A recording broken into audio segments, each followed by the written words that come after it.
ago chame kenyeme nyami menhi kenyami menyi na nyeme keso loife mimba nyefe nyeden omanye mene woye Onor Ji Onor TV no woni femo ne egbaiji Kasemɔ Ga ni wakeni femo ne eba boni afe ni meni nu ga meni nuopo ni amenya amenma mo femo akase no ko fio kajami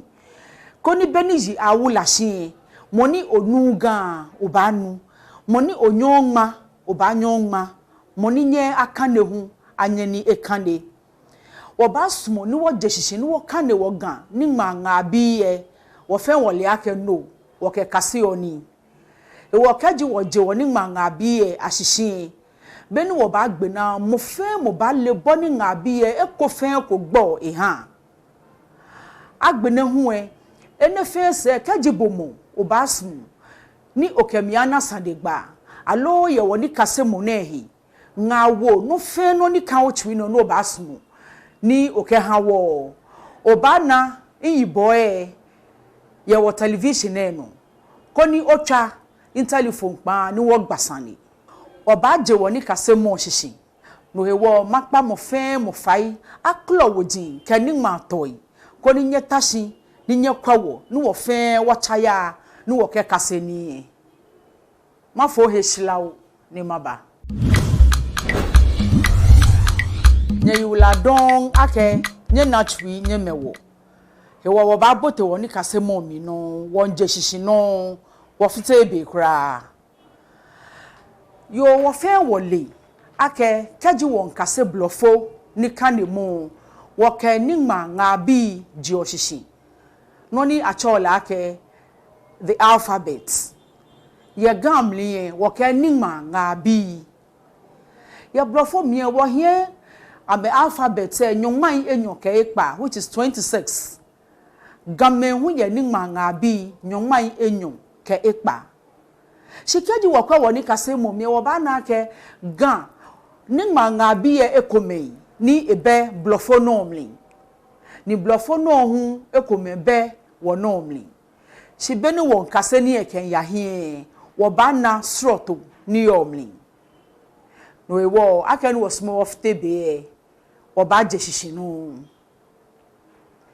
ye wo ga ni ma nga bi ye amli shishi je nga bi nu wo hie ji a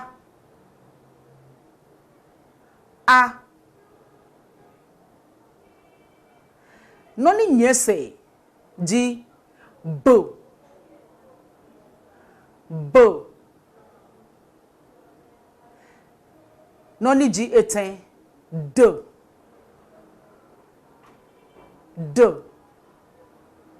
noni ji edwe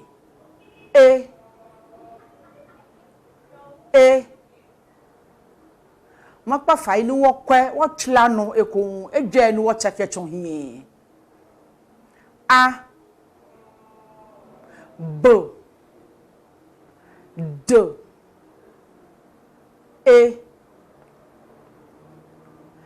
woni ni ma nga bi ne woni afi ni hyehi mo aba wojogba koni moni nkase enye enna ne famu ke boni e ba kase le ha wo ba sumo ni wo wie moi ni ne ke gba moi na agi opo yemli wo ke ekume adumoshi koni ka wo denche wo tashia ni wo nkwe fio e ba wawo be wo ke nkase ken ya hi kle no ni di a ke wo kwa wo wie moi ko wo ba na ke abele woni manga bi ni di a no wo ke ji ohyehi a bele e wo gbe mo ni di a obanuye abele mi abele lo a kwadu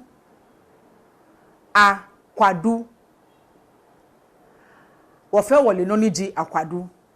wole no ni di abele si akeni wo gbemo wiemo boni egbo won ta wo na wiemo no wo ba nya wo ka je hyehi e wo ke a bele agbene hu akwadu nya ba na ka wie mo enyo na efe gba mo ni ji ohihie agi a e wo fe da mo shike ha wo klen nga bi no wo yo a wie mo so ato epi eni wo nyo wo kenakan gba mo ji ohihie se ne no kwamo no keke ka budenche okwe ni onyese obanyo na wie mo so ato epi ni wo gba mo ni ji a ji ohihie obaya no ni ji enyo no bo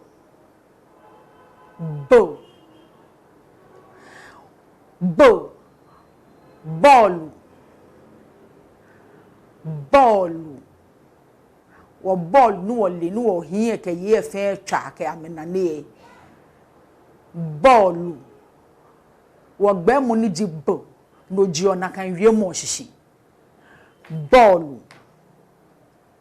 bolo no ni wo ko bell ye wo hia yamlin bolo no hu ekegba mo ni ji bo ji ohyehi no hu na kan no wo ye wie mo isuato epi ni wo ba nye wo ke bo gba mo anma si ene no kwamo no he wo ha enyope mo fe mo ko ye hia bo hu bo he modern no to wie mo isuato ekorokome ni wo ba nye wo ke gba mo ni di bo aje shishi no ni ji eten do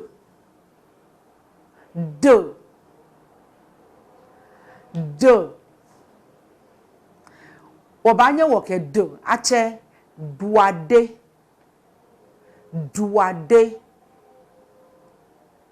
wole no ni ji duade agbene hu didai wo hia ni tumo ni masumo mahaji mo femo ko kwa duade no kwa didai to mo wie mo krokomei ni gba mo do ji ohihie makpa fai ma wi ake dani macha no mokoba bi ake no je a no babo no ni wole o hie komeye mi okadi ni ji si ye blofo mi e be gamlin wo ma si ye gamlin e wo e be wo wie mokokra mlin kaji ona wie moko ye gami no na ni manga bi ni ji si ye mi be wie mo eja wo be si ye gamlin no ha e bale ake ni injebo no inte do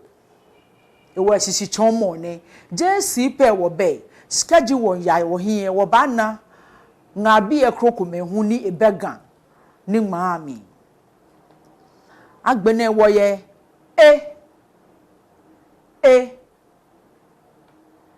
enmomi wo fe wo yo enmomi wo le no ni ji enmomi wie mo esisije egba mo ni ji osisiji enmomi no ni chano ji engoli eji suko su no ni wo choye blofomni ake green leji engoli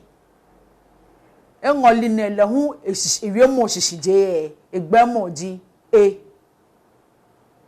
engoli ewo ke wo kwa woni manga bi edwe ni nie hie wie moi ni anyo ake gbemo mla pi no kwamo no enyo eba simakpa faya ke